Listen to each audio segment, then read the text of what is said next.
es súper interesante que tengamos esa discusión. Detener grabación, ya sí está bien.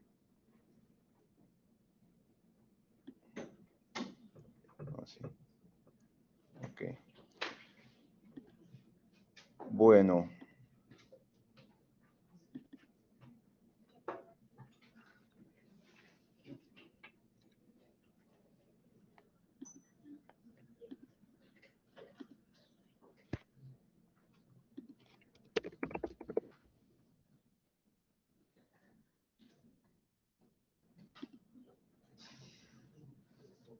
Revisaron las lecturas que puse también de como agregadas a esa unidad, ¿no? Puse una de Applebaum, de Anna Applebaum, y una de Levitsky. O sea, solamente como, no es que les voy a tomar control sobre eso, pero si les interesa seguir revisando el tema, es bastante bueno. Los dos. El de Applebaum es o sea, el de Applebaum es como un cuento de ella, de cómo era digamos, una fiesta de Año Nuevo, lo que fue en los 90s, y en la que se llevaba bien con todo el mundo, y aparentemente estaban como que a punto de celebrar como que la concretización de la democracia en Polonia, así, y como ahora, un montón de años después, no se puede ni ver con la gente que estaba en esa misma fiesta, y hay un montón de paralelos que mientras lees ese texto, que es bien cortito, de como 7 páginas, uno puede hacer con la situación de Perú, en verdad, ¿no? No sé si les pasó a quienes lo leyeron. Pero bueno. Ah, ¿verdad que está todavía esta cosa acá?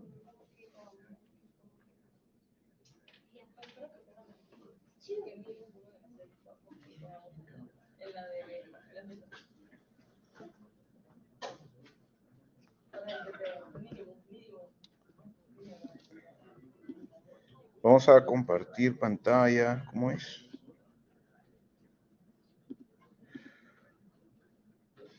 Compartir.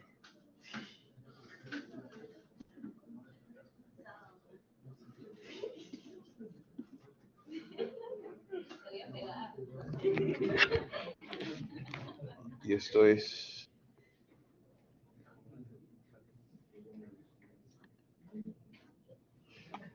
Ya. Bueno, ¿han seguido viendo las noticias?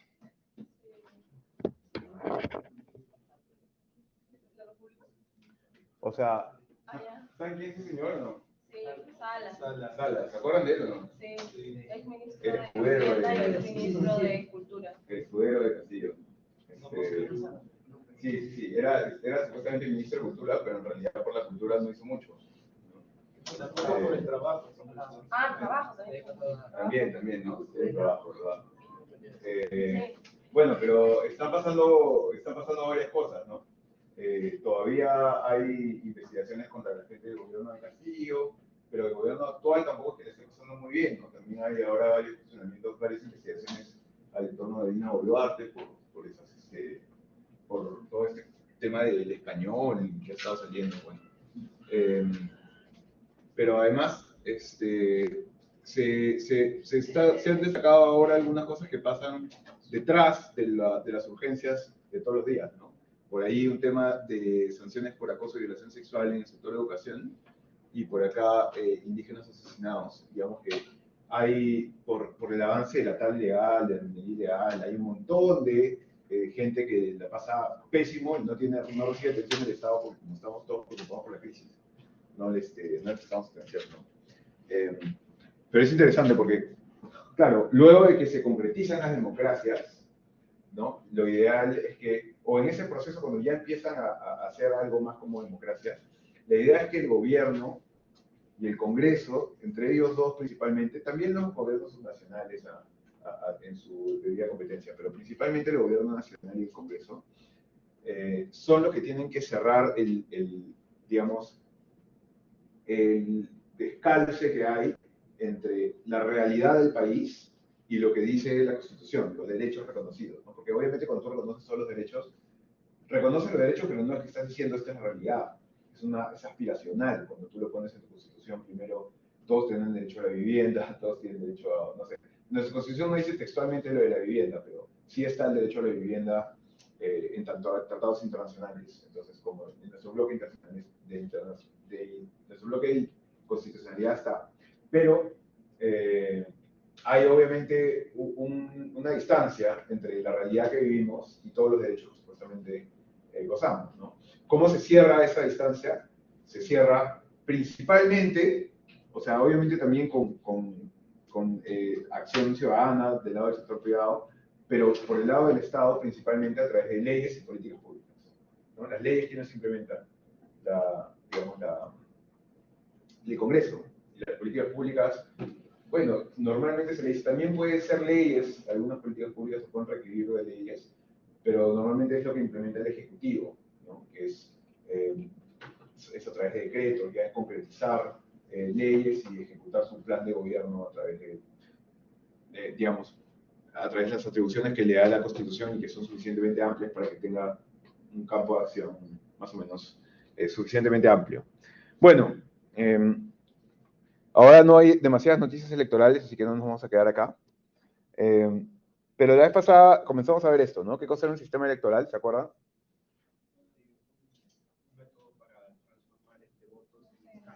Votos en escaños. Ajá. Esa es la definición que más van a encontrar en ciencia política. Digamos que votos en escaños o también en, digamos, en alguna otra autoridad electa, ¿no? También o en el cargo, ¿no? El cargo electo. Y hay otra definición también que yo les había dicho que es más legal. ¿Se acuerdan cuál era? Los tres organismos, ¿no? Eso es lo que dice esa es la definición que usa la Constitución. Entonces, en la Constitución dice, el sistema electoral es tal cosa, son los tres organismos. Y entonces los abogados van a escuchar que se refiere más al sistema electoral como eso, pero en realidad el concepto que ustedes más van a usar es sistema electoral como aquella cosa que transforma votos en escaños, ¿no? Aquel sistema de reglas, ¿no? Que es lo que destaca Blancas acá.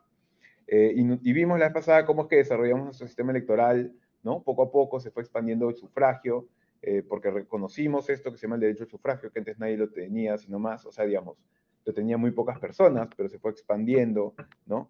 Y ha sido la expansión bastante reciente, ¿no? Hasta hace muy poco, hasta el 63, mira la cantidad de gente que votaba, menos del 20%, era poquísimo, ¿no? Entonces, realmente no hemos sido una democracia con todos los elementos hasta hace, o con elementos básicos al menos, porque digamos, una cosa es que no funcione del todo bien tu sistema, tu poder judicial, y otra cosa es que tú no le dejes votar a más de la mitad de la gente, ¿no?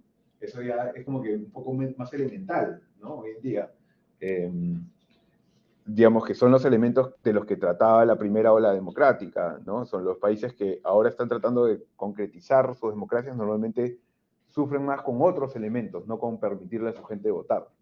Pero bueno, ahora ¿no? Entendemos, como vimos la vez pasada, que eso implica que el voto debe ser universal, ¿no? Todo el mundo debe poder votar, debe ser libre, ¿no? Debes poder votar por quien quieras, directo, ¿no? No es que alguien vota por ti, igual es que tu voto pesa lo mismo que el de los demás y tu voto también es secreto, ¿no? No te pueden obligar a decir por quién votaste, ni siquiera a tus amigos, por presión social, ¿no?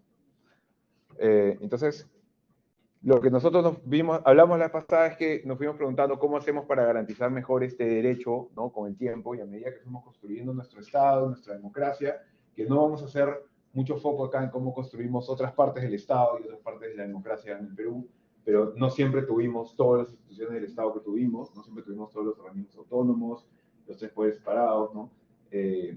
Al inicio teníamos efectivamente, cuando recién empezamos, teníamos los tres poderes, pero ni siquiera estaba tan claro si nos íbamos a quedar con ese modelo, si íbamos a hacer una monarquía, ¿no? O efectivamente república, como si fuimos, o si es que íbamos a adoptar, digamos, alguna institución como lo que hoy es el Tribunal Constitucional. Al inicio no había, ¿no? Digamos, eso fue un debate. Inicialmente, por primera vez hubo algo así como el Tribunal Constitucional en la Constitución del 79, ¿no? Con el Tribunal de Garantías, antes eso no había. La Defensoría del Pueblo recién aparece en el 93. El Banco Central de Reserva también gana mucho más autonomía a partir de la Constitución del 93. Antes obviamente sí existía, pero no tenía tanta independencia. Y digamos que por eso en los 80 no nos fue tan bien imprimiendo dinero, ¿no? Y bueno, en todo caso, ha ido armándose poco a poco, ¿no? Lentamente el Estado peruano, y como parte de ese proceso se ha ido armando también nuestro sistema electoral en el sentido que dicen los abogados. Y entonces, ¿cómo garantizamos mejor el sistema del derecho de sufragio con un sistema como el que en un país, en una realidad como la que tenemos, haciendo que sea no como algunos de los países europeos y de Estados Unidos, que es el propio gobierno que organiza las elecciones, sino como la mayoría de países que venimos después, ¿no? Que a partir de la segunda y tercera ola, casi todos esos países son los que están acá, que lo hacemos a través de una entidad independiente, ¿no? Entidades diferentes, que no sean el gobierno, ni siquiera un gobierno local, porque si no eso sería peor. De hecho lo intentamos, ¿no?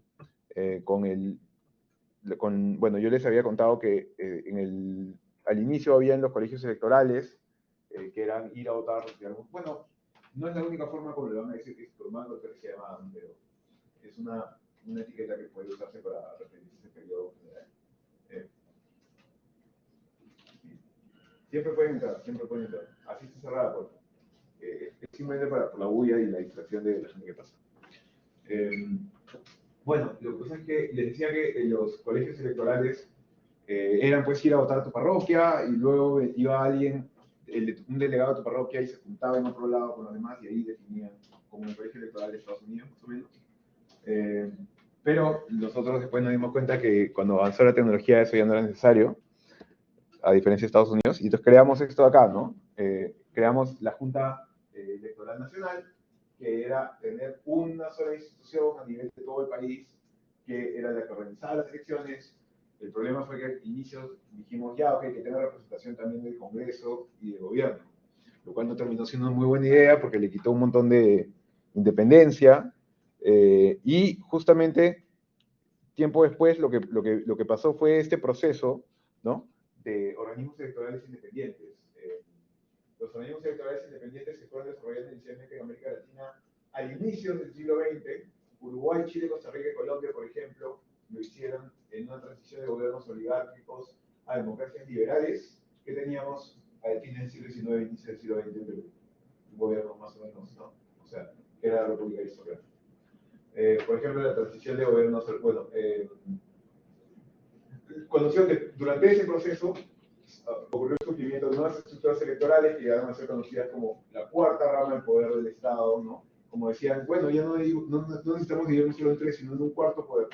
Eso, ya todo el mundo quiere ser el cuarto poder, ¿no? La prensa también dice que son el cuarto poder, en verdad ya por eso yo no le presto atención a esa división, pero en todo caso es tan importante como un poder del Estado diferente, debería ser, ¿no? Esa fue la idea. Entonces, la Corte Electoral de Uruguay, por ejemplo, se crea en el 24, y se consagra en la Constitución del 34, la nuestra se crea en el 31 y se consagra en la Constitución del 33, por primera vez, ¿no?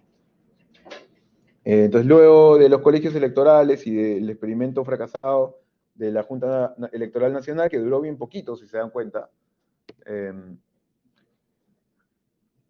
nace el Jurado Nacional de Elecciones en el 31, y recién, luego de muchos años de existencia, ¿no? En el 93, se divide en tres, ¿no? Entonces ya no solamente es uno, sino ahora son tres. OMPE, jurado, bueno. Vimos la vez pasada con un poco más de detalle qué hacía la OMPE. No es la última vez que van a ver esta diapositiva, así que no se asusten de que la pase rápido. El sistema electoral, como lo pone la Constitución del 93, ¿no? Acá dice, el sistema electoral tiene por finalidad asegurar que las votaciones se traduzcan, no sé qué cosa. Y abajo dice, el sistema electoral está conformado por el Jurado Nacional de Elecciones, la OMPE y el RENIE. En la ley, por alguna razón, van a ver que siempre dicen Jurado Nacional de Elecciones, entre paréntesis JNE, Oficina Nacional de Procesos Electorales, entre paréntesis OMPE.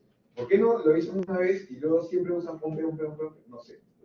Los abogados son así, siempre escriben los números en escrito y también entre paréntesis en numérico para que no te confundan. No sé por qué hacen eso. Ya. Entonces, es parte del sistema electoral de nuestro sistema, digamos, de nuestra organización del Estado. Ahí me dice que lo aplican en otro curso, ¿no? Se organizará el Estado peruano.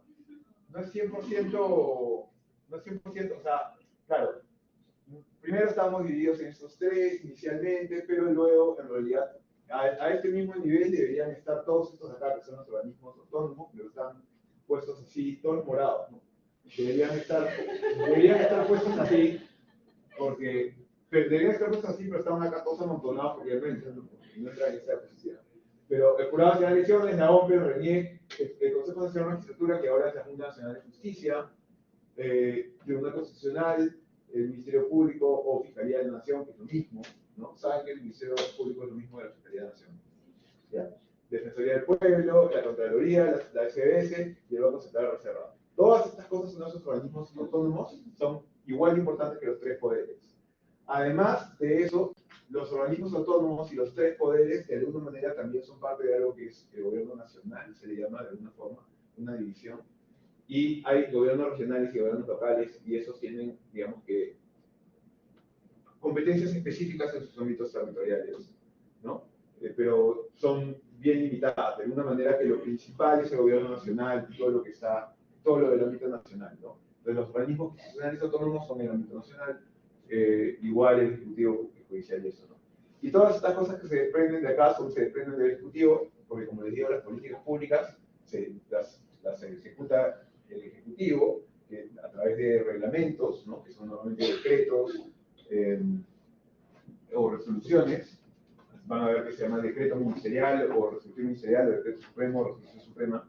Supremo es cuando viene el presidente y ministerial solo con el ministro, ¿no?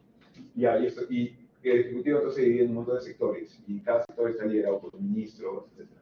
Ok, entonces esa es más o menos la división del Estado peruano. No vamos a ver el video que yo les dije, que les he puesto, que está un poco más adelante todavía, creo. Pero mírenlo para que se refresque un poco de cómo está armada. Esta es la forma como decidimos, cómo hasta ahorita está armada nuestra democracia, nuestro modelo, nuestro Estado constitucional democrático. ¿No? Probablemente, para que funcione bien del todo, necesitamos es como un carro muy valorado, ¿no? Hay que hacer un montón de ajustes, hay que arreglarle cosas. Oye, de repente no deberían haber dos, sino uno solo, deberíamos crear uno más, o esos de acá deberíamos darle tales competencias. A los gobiernos regionales de repente les hemos dado muchas competencias, de repente debemos variar este modelo. Debemos repensar un poco esto, y eso es lo que es la reforma política. Cuando escuchan de la reforma política, se sabe qué ajustes les haces a esto, ¿no? Y entonces, ya vimos la vez pasada este video de qué cosas es el Jurado Nacional de Elecciones. Entonces, ¿quién me puede explicar qué cosas es el Jurado Nacional de Elecciones ahora que ustedes son especialistas? ¿Qué hace? ¿Qué hace el jurado? Justicia electoral, sí. ¿Pero de ahí qué más? Salvaguarda la transparencia del proceso electoral. Sí, la transparencia del proceso. ¿Cómo, por ejemplo? A ver. Se encarga de tramitar los pedidos de revocatoria a cualquier... Sí, los pedidos de revocatoria, iniciativas ciudadanas. Los tachas, las tachas, ajá. Proclaman los ganadores, ¿no? En realidad, en cada elección, lo que ocurre, como vemos la vez pasada, en cada elección, el Jurado Nacional de Elecciones saca una resolución que dice, para esta elección vamos a crear tal cantidad, X cantidad de jurados electorales especiales. Entonces divide el país en una cantidad X de circunscripciones, y en cada una de esas circunscripciones, según la población que vive ahí, pone un jurado electoral especial, que es una cosa, va a ser como la primera instancia del Jurado Nacional de Elecciones. Y ante ese jurado electoral especial, los candidatos se tienen que inscribir, tienes que plantear tu tacha, tienes que hacer cualquier pedido, todos los pedidos los haces ahí primero, y solo te hacen apelación ante el Pleno del Jurado Nacional de Elecciones, ¿no? Y el Jurado Nacional de Elecciones, digamos, ¿Sara Saavedra es el jefe de los miembros digamos, de todos estos patas? No les, o sea, estos patas, de hecho, digamos, los jurados electorales especiales no suelen tener necesariamente el mismo criterio que el Jurado Nacional de Elecciones, ¿ya? A veces pasa que van a ver que, de hecho no a veces, bien seguido, van a ver que los jurados electorales especiales deciden una cosa y el Pleno del Jurado Nacional de Elecciones decide otra, ¿ya? Entonces, por ejemplo, una de las razones por las que acusan de fraude al Jurado Nacional de Elecciones es porque en un momento salvaron a Vizcarra. No, salvaron a Vizcarra, están coludidos, evidentemente, ¿no? Entonces, claro, ¿qué fue que salvaron a Vizcarra? El hecho de que un jurado electoral especial había decidido excluir a Vizcarra y el Pleno Jurado Nacional de Elecciones decidió que no se excluya. Pero esa vaina pasa todo el tiempo. Es más, pasó con López Aliaga, pasó con Urresti, pasó con más de la mitad de los candidatos. Pero eso no fue noticia. Solamente fue noticia lo de Vizcarra, ¿no? Porque para fregar al jurado. ¿Qué tal? Bueno, en todo caso, van a ver que hay esa división. Y los jurados electorales especiales, les decía, están conformados por un juez superior, un fiscal superior, ¿ya? O sea, superiores, digamos que saben que el Poder Judicial está la Corte Suprema, hay Cortes Superiores, luego los juzgados de primera instancia y los jueces de paz, ¿no? Pero bueno, en fin. Entonces, así como está dividido en esas, los juzgados superiores tienen jueces superiores. Entonces, tiene que ser un juez superior, el que están los jurados electorales especiales, también un fiscal superior, ¿no? En la misma división en el Ministerio Público, y también un ciudadano o ciudadana que es sorteado entre aquellos que tienen mayor nivel de instrucción en esa jurisdicción. Entonces, siempre el jurado electoral especial que hay en cada lugar, ni se conocen esas patas, ¿no? Y no mañan tampoco al jurado nacional de elecciones. Y entre ellos tampoco se conocen. Y son un juez, un fiscal y un ciudadano, ¿ya? Entonces, es bien difícil decir que tú haces, es bien difícil capturar un jurado electoral especial, ¿entiendes? Tendrías que, ¿qué? Pero, o sea, si se contradicen, entiendo que puede prima la decisión del JN, ¿no? O sea, si se contradicen, es que no puede pasar, como son tres, siempre es 2 contra 1. Entonces siempre va a haber una decisión de ahí, pero siempre hay la posibilidad de apelar ante el Jurado Nacional de Elecciones. Y, o sea, si el jurado electoral de elecciones contradice al JN, pero ¿quién tiene es que siempre decide primero el Jurado Electoral Especial. Ya, sí. ¿No? Pero, entonces, el segundo que decide es el Jurado Nacional de Elecciones. Como es la segunda instancia, ese es el que tiene la razón. Ese es el que tiene la razón, el que sienta las reglas, ¿no? La instancia superior es el Jurado Nacional de Elecciones, el Pleno del Jurado Nacional de si Elecciones. capturan el jurado nacional de elecciones también. Si capturan el Jurado Nacional de Elecciones, en principio, claro, le puedes dar la vuelta a eso. Pero lo que te digo es bien difícil capturar primero el jurado electoral especial. Después vamos a revisar por qué es bien difícil capturar el jurado nacional de elecciones, pero es por otras razones. ¿Ya? En todo caso, esto es simplemente una división que hay, primero. ¿Y por qué es importante que sean diferentes? Porque, por ejemplo, al final, bueno, lo vamos a ver luego, pero en el momento de las elecciones, nadie ha sido miembro de mesa, me dijeron. ¿Tú has sido miembro de mesa? Al final suena que hay unas actas. Sí, eso ¿Es una sola copia del acta? no, son 6, creo. Y sí, son de diferentes colores, ¿no? Sí. Ya, eso es porque hay un montón de autoridades que se llevan el acta, Diferentes lados. ¿no? Entonces, una se la lleva el Jurado Electoral Especial, otra se la lleva el Jurado Nacional de Elecciones, otra se la lleva los partidos, otra se la lleva la OMPE, ¿no? ¿Y para qué es eso? Para que si tú quieres cambiar los resultados, tendrías que comprarte a todititos. Sí, aparte le ponen una lámina encima. Claro, y entonces cada miembro de mesa, lo vamos a ver de nuevo, pero cada miembro de mesa puede verificar que no han alterado los números que él puso en su mesa, porque están toditos en internet, todas las actas están en internet. Entonces, es súper difícil cambiar las cosas. Pero bueno, ¿de qué se encarga el jurado, no? Fiscalizar la legalidad del sufragio, ¿no? Realizar los procesos electorales. Entonces, tiene un área de fiscalización. El jurado tiene... Ustedes sí saben, ¿no? Que los organismos públicos se llaman organismos públicos, están divididos en órganos, ¿no? Entonces, el Pleno del Jurado Nacional de Elecciones es un órgano, ¿no? El Pleno del Congreso es un órgano del Congreso, ¿no? La mesa directiva es otro órgano del Congreso, ¿ya? El Pleno del Jurado Nacional de Elecciones que son los jueces, que son los 5, ese es uno de los órganos del Congreso, pero del Jurado Nacional de Elecciones. Pero hay otros órganos del Jurado Nacional de Elecciones, ¿no? Tiene un área de fiscalización que van a revisar, digamos, van a los partidos, a ver que todo esté bien, van a ver que se estén cumpliendo las reglas, digamos, del silencio electoral, ¿no? O son los que revisan ese tipo de cosas. También son los de fiscalización de las patitas que están con su chaleco el día de las elecciones, ¿no? El chaleco rojo, esos son los de fiscalización del jurado. También algunos otros que de otras áreas, pero principalmente son los de fiscalización. también tienen el registro de organizaciones políticas, ¿no? Entonces hay un órgano aparte que se llama el ROP, el registro de organizaciones políticas, que es ahí ante donde tú tienes que ir para inscribir a tu partido. ¿Se acuerdan que vimos la vez pasada dónde ves los partidos inscritos? Y eso es ante el ROP. Si tú quieres inscribir a tu partido, tienes que pedírselo al ROP. El ROP decide una cosa, y si el ROP te dice que no puedes inscribir tu partido, ¿ante quién puedes apelar? ¿Ante quién creen?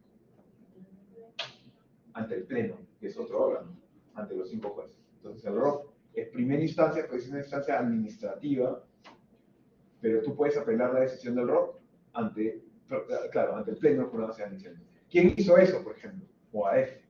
¿Se acuerdan que MOAEF intentó inscribirse? Sí. Ya, hay una resolución de eso. La pueden chequear, es interesante. Si me hacen acordar, si quieren, les subo la resolución a hablar. Pero ellos intentaron inscribirse, pero se le negaron la inscripción por ser un partido, digamos, que va en contra del sistema democrático. Usaron más o menos la noción que hay en Alemania, ¿no? De no permitir partidos que quieran erosionar el propio sistema. Y entonces no permitieron su inscripción, apelaron ante el Pleno del Jurado Nacional de Elecciones, y el Pleno confirmó que no pudieran inscribirse, ¿no? Entonces dijo no, y más bien, gracias a eso ahora hay lo que se llama jurisprudencia, ¿no? Jurisprudencia son sentencias, o decisiones a través de sentencias. Entonces ahora tenemos jurisprudencia en ese tema en el Perú, por ese caso del MOADE. Pero bueno, eso es otro órgano, ¿no? El ROP. También cumplimiento sobre las normas de organizaciones políticas referidas a materia electoral, bueno, eso lo hace a través de esas áreas, administra justicia en materia electoral, sobre todo a través del Pleno y los jurados electorales especiales, proclama a los candidatos elegidos. Por si acá, cuando hay elecciones, lo que tiene que ocurrir es, el primero a proclamar es el jurado electoral especial, en su propia jurisdicción, ¿no? Proclama resultados de su jurisdicción, y una vez que tiene todos los jurados electorales que han proclamados, recién proclama el jurado nacional de elecciones, ¿no? Eso es lo que pasa, al final de cada elección, ¿ya? Entonces, ¿se acuerdan que en la elección del 2021 hubo un montón de intentos de apelación? Fue durante este proceso de las proclamaciones. Poco antes, fueron pedidos de nulidad, pero fue más o menos en ese momento de la elección. Ya después vamos a ver las etapas. También otras cosas que la ley señala, bueno, en fin, el jurado también tiene otros órganos, como tiene un área de educación, tiene una escuela electoral que ofrece cursos, pueden llevar cursos allí, diplomados, tiene un área de educación que más bien no es para la ciudadanía, sino para los propios partidos, ¿ya? Entonces les hace talleres y cosas a los partidos políticos. Tiene un área que es la Secretaría General, que son yo he trabajado ahí, son los abogados que preparan las resoluciones, ¿ya? Digamos que la primera versión tú, si trabajas en la Secretaría General, te llega un caso y tú propones lo que se llama un proyecto de resolución. Entonces tú dices, yo creo que eso se tiene que resolver de esta forma, y tu borrador de cómo se tiene que resolver lo haces. Y una vez que tienes varios proyectos, una vez cada 2 días, o a veces una vez al día, si es que es muy urgente, o menos, o una vez a la semana, si es que el periodo no electoral, tú vas donde el Pleno, donde los 5 magistrados, y le sustentas tus proyectos. Le dices, mira, este es el caso que hay, yo creo que se tiene que resolver de esta forma. Si están de acuerdo contigo, te firman nomás, y si te dicen, no, yo creo que se tiene que hacer de otra forma, te lo quitan, y te lo revisan, y te dicen, no, hazlo de esta otra forma, o si tú le hiciste esas patas, se lo van a otro abogado. No, sabes que tú ya olvídalo. No nos llames, ¿no? Pero bueno, esta es la Secretaría General, y también tienen otra cosa que es el Gabinete de Asesores del jurado, que es un grupo de gente que son asesores del jurado. Esa parte de los asesores que tienen, no funciona igual que en un ministerio. En un ministerio está el Gabinete de Asesores, que son los asesores del ministro, básicamente. O sea, del ministerio, pero también del ministro. En cambio, en el Jurado Nacional de Elecciones, el Gabinete de Asesores es del Jurado Nacional de Elecciones, entonces de varias áreas. Te piden cosas comunicaciones, o sea, el área de comunicaciones, te pide cosas, el ROP, te pide cosas Secretaría General, o el Pleno. Y aparte, cada uno de los 5 magistrados tiene sus asesores. Pero tú eres asesor del magistrado, ¿no? Es diferente. Yo he trabajado en la Secretaría General un tiempo, durante las elecciones municipales de 2014, cuando ustedes estaban en su primera comunión. Y después trabajé en el gabinete de asesores durante las elecciones de 2021, ¿no? Cuando todavía no podían votar.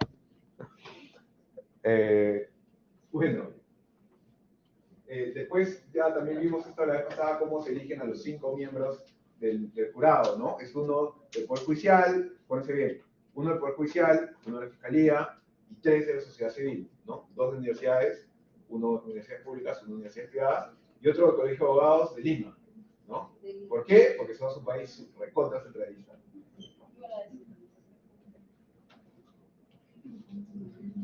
Colegio de Abogados de Lima, yo ni soy miembro. No, me rehúso. ¿No escogió? No. O sea, apenas necesite hacerlo porque de verdad, o sea, Algunos es probable. sí es Tengo como que, demasiado. sí, pero es que si necesito hacerlo rápido, me voy al CAC, al del Callao. Es mejor, no tienes que pagar cuota tan grande y es menos corrupto, creo. Que ya es decir mucho. Pero bueno, al menos esa es la impresión que yo tengo. La Constitución dice esto de acá, que en materias electorales, los referéndums y otro tipo de consultas, las resoluciones del jurado son dictadas en instancia final, definitiva y no son revisables. Contra ellas no procede recurso alguno. Entonces, ¿ustedes qué creen? ¿Procede recurso o no procede recurso? Sí, Por supuesto que procede recurso. Sí, claro. El TC ha interpretado, Pero. Arriba el control. el TC ha interpretado, bueno, ahí están otras cosas más, pero el TC ha interpretado esto de acá. Que en el fallo Lizana Puelles, ¿no? Que así lo pueden buscar, tal como lo ha establecido la Corte Interamericana, no cabe en ninguna circunstancia, ni a uno de los estados de excepción, de conocer el derecho de toda persona a recurrir a procesos constitucionales de amparo habeas corpus, frente a toda vulneración de derechos fundamentales. Bueno, el TC ha dicho que ha cambiado un poco ese criterio para decir que, salvo que sea el Congreso, ¿no? Al Congreso sí, a ellos sí no lo revisen. Bueno, también dijo en el Congreso si dañan derechos fundamentales. Claro. Pero, ajá, exacto. Sí, pero- O sea, no son revisables en su materia, todo lo que tiene que ver con. Ajá, exacto. En materia electoral no pasan ya a vulnerar. Al vulnerar el derecho fundamental, ahí derechos sí. fundamentales Ajá. sí pueden ser objeto. La cuestión es. Lo que hacen algunos derecho países, y lo que hacen vulneración. algunos países, en Estados Unidos, por ejemplo, normalmente, ¿cómo resolverían esto?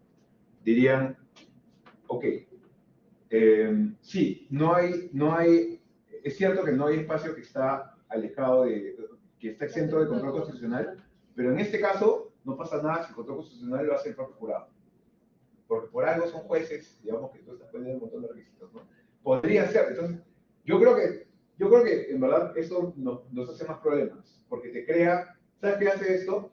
Que la gente, los procesos electorales tienen una característica que son cortitos, son al toque, no hay fase de pruebas, por eso durante las elecciones de 2021 decían, pero ¿por qué no quieres mostrar el padrón? Y dijo, compadre, no estamos en un juicio penal. Esto es un proceso electoral, no hay fase de actuación de pruebas, no existe eso acá, ni en Perú, ni en ninguna parte del mundo. No se han inventado esas arenas, esas reglas, ¿no? Entonces, decían, no, pero ¿por qué no quieres mostrar que las huellas digitales? Oye, tú me crees que estás, ¿no? El problema es que hay otro tipo de procesos en los que sí se actúan pruebas, ¿ya? Y entonces cuando tú dices, me han violado derechos fundamentales acá, luego el TC o en un proceso de amparo te pasas 2 años revisando si es que no hubo alguna violación de derechos y de repente encuentras una y dices, sí, acá hubo una cosa que se debió hacer diferente en el proceso, ¿no? Ya, pero eso fue 2 años después de las elecciones, entonces ¿para qué me sirve tu resolución, no? O sea, le han dado al PPC la razón como 3 veces en cosas de tipo 2 años después del 2021. ¿Qué va a hacer el PPC con esa resolución? Es bien complicado, ¿no? Debería el sistema darte una respuesta en el momento, y si el sistema no está dando buenas respuestas en el momento, ese es un problema. Pero esas respuestas después, yo creo que es un tema por lo menos para reflexionar. Vamos a tener 2 intervenciones antes de pasar al siguiente punto, ¿sí? O sea, no sé si necesariamente, o sea, si bien, claro, el efecto de la cuestión en sí no se va a solucionar porque los plazos electorales son determinados y no se pueden estar moviendo cada rato, pero sí que se crea jurisprudencia. Sí. Pero esa jurisprudencia, sí, bueno, lo malo es que el problema con eso es que aterrizas que la jurisprudencia es malaza, porque lo del TC, lo que dice, porque de verdad que te das cuenta que el TC no se mete mucho a caso porque no lo entiende, porque es otra materia, es una materia, entonces, por ejemplo, en un caso, el TC lo que dijo fue que habían unos paneles que el Jurado Nacional de Elecciones había entendido que tenían que estar solamente hasta las 8 de la noche y hasta eso se entendía como presentado ese día, ¿no? Ya el TC dijo, bueno, no, por las circunstancias de esto podrías decidir que el panel sea, hubiese podido emitir las cosas hasta la medianoche, porque era electrónico, porque había la posibilidad de algo electrónico y una cosa así. Pero esta vaina de los paneles fue una regla sui generis para esa elección, porque a partir del futuro todo va a ser electrónico. Entonces, ¿qué vas a hacer con esa jurisprudencia?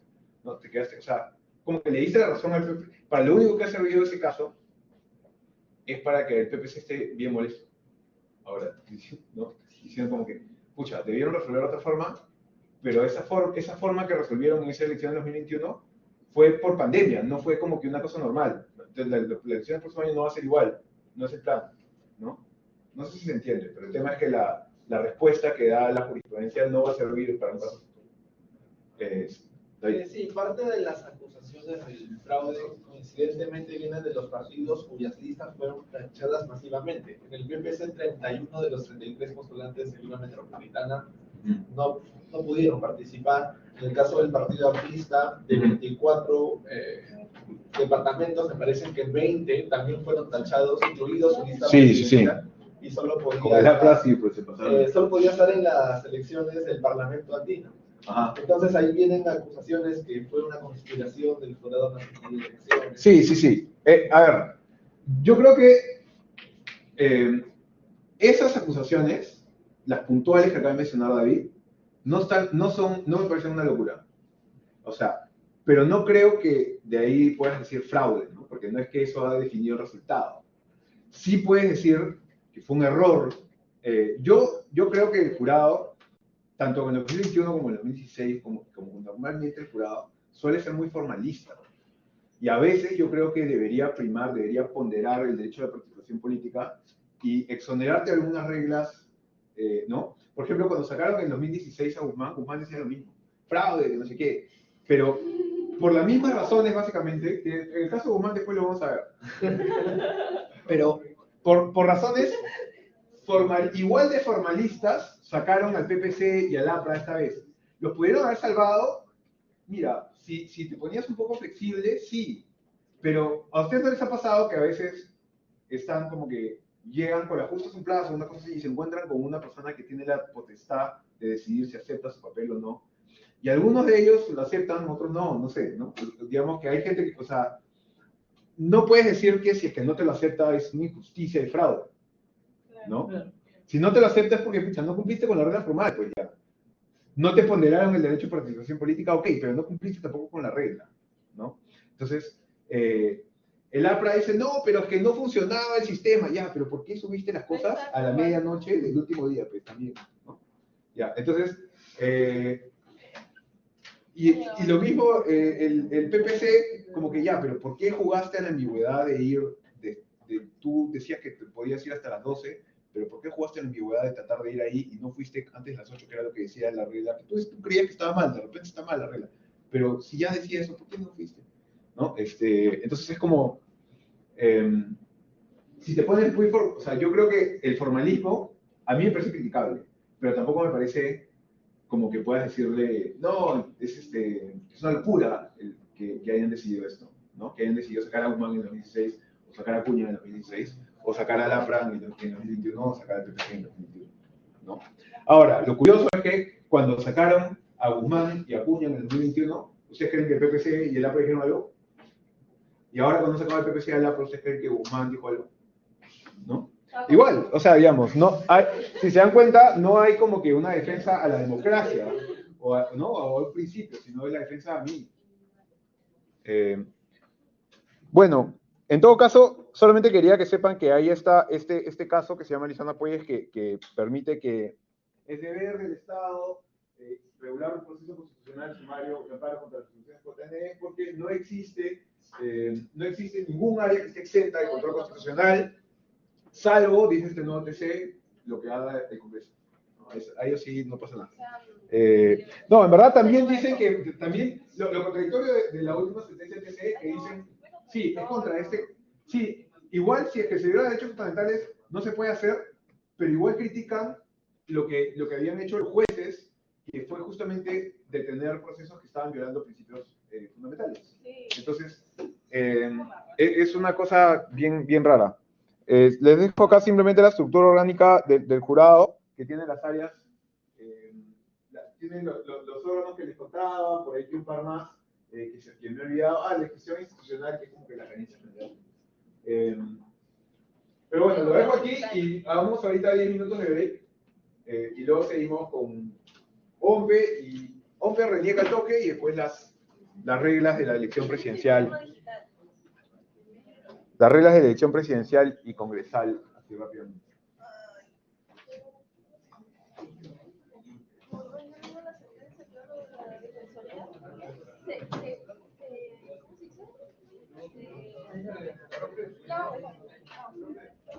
Como dicen una razón, dice que es directa, luego dice que no puede ser directa, pero no puede ser directa porque esos derechos.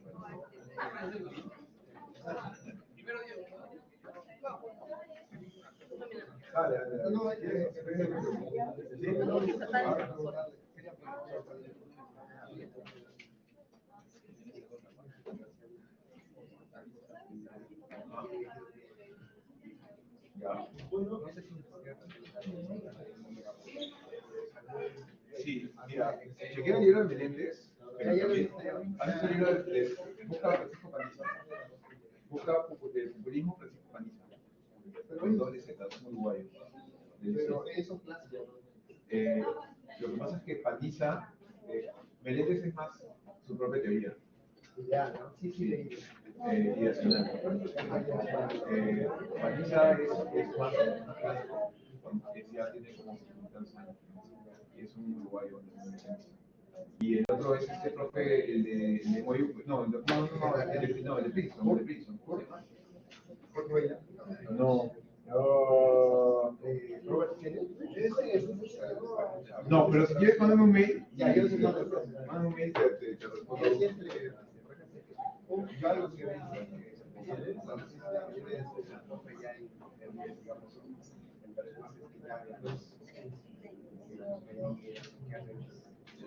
Ya. quería enfocarme propiamente en elecciones. O sea, digamos, que están posicionando que aspiran a buscar.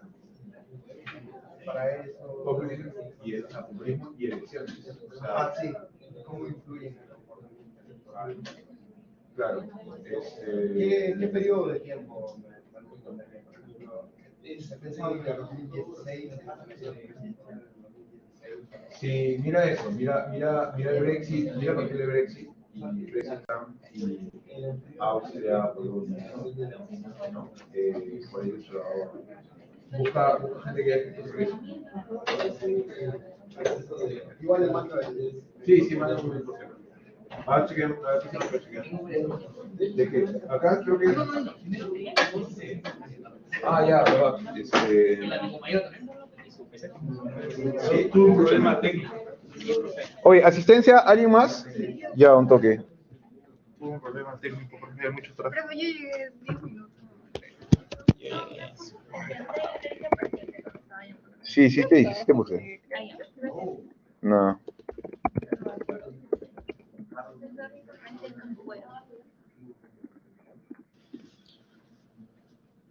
A ver. También tenía otra duda, profesor. Mire, estoy con un tema de investigación y es un tema sobre las implicancias que tiene el gobierno de Pedro Castillo en la democracia institucionalmente. Dame un toque que primero resuelvo lo de la lista porque Sócrates me da como que 15 segundos. ¿Marcela? Sí, Ya. ¿Qué? ¿Cómo te pidas? Lino. No, acá está. Ya. Lo pongo. Y luego, ¿Qué veo? Ya. Está bien, ¿no? Rojas. Ya, no hay más. Gracias. Ya, ahora sí. En lo que me dices, ¿no me quieres acompañar a agarrar un café?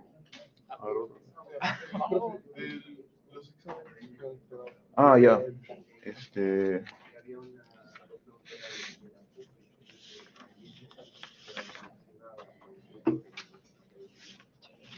Ya. Oye, ojalá que vuelva. ¿Qué? No, quédate. ¿Dónde está? Espérate. temprano se levantó hoy, profe? Hoy día sí. Pucha, profe. Mire, mi tema de investigación está muy complicado, porque no sé si hay literatura existente actual, porque es un tema muy reciente. No sé, porque no sé